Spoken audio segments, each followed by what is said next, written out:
2 دن پہلے عام انتخابات کا پہلا غیر سرکاری اور غیر ختمی نتیجہ آ گیا۔ سینٹرل جیلوں میں بھی انتخابات پاکستان تحریک انصاف کا پہلا نمبر۔ کون جیتا کون ہارا؟ ناظرین، عام انتخابات 2024 کا باقاعدہ آغاز آج صبح 8 بجے سے ہوا، جو 5 بجے تک بلا تعطل جاری رہے گا اور پولنگ کا عمل 5 بجے کے بعد ختم ہو جانا ہے۔ الیکشن کے لیے سیکیورٹی کے خصوصی انتظامات کیے گئے ہیں اور کسی انجہانی صورتحال کی بنا پر ملک بھر میں انٹرنیٹ سروس بھی معطل ہے۔ لیکن یہ کیا؟ ووٹنگ مکمل ہونے سے قبل نتیجہ؟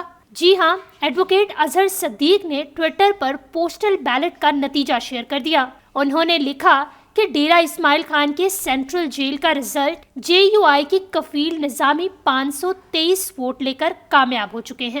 تحریک انصاف کے علی امین گنڈاپور 297، جبکہ پیپلز پارٹی کے عزیز اللہ 132 ووٹ لے کر تیسرے نمبر پر موجود ہیں۔ اور مزے کی بات کہ اظہر صدیق نے جو دستاویزات اپنے ٹویٹر پر لگائی ہیں، اس پر پریزائڈنگ افسر کے سگنیچر اور انگوٹھے کا نشان بھی موجود ہے۔ اس کے علاوہ صحافی مخدوم شہاب الدین نے بھی اپنے ولاگ میں اس بات کا انکشاف کیا ہے کہ اٹک جیل میں ووٹنگ کرائی گئی اور پاکستان تحریک انصاف 739 ووٹ، اسی طرح پی ایم ایل این کو 40، جبکہ پیپلز پارٹی کو 13، ٹی ایل پی کو 10 اور جے یو آئی کو 3 ووٹ پڑے ہیں۔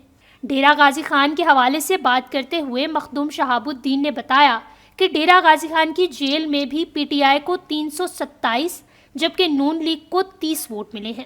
اس کے علاوہ عمران خان نے بھی اڈیالہ جیل میں اپنا ووٹ کاسٹ کیا ہے، وہاں پر بھی پی ٹی آئی کو 4500، جبکہ نون لیگ کو 400 اور اسی طرح پیپلز پارٹی کو 123 ووٹ ملے ہیں۔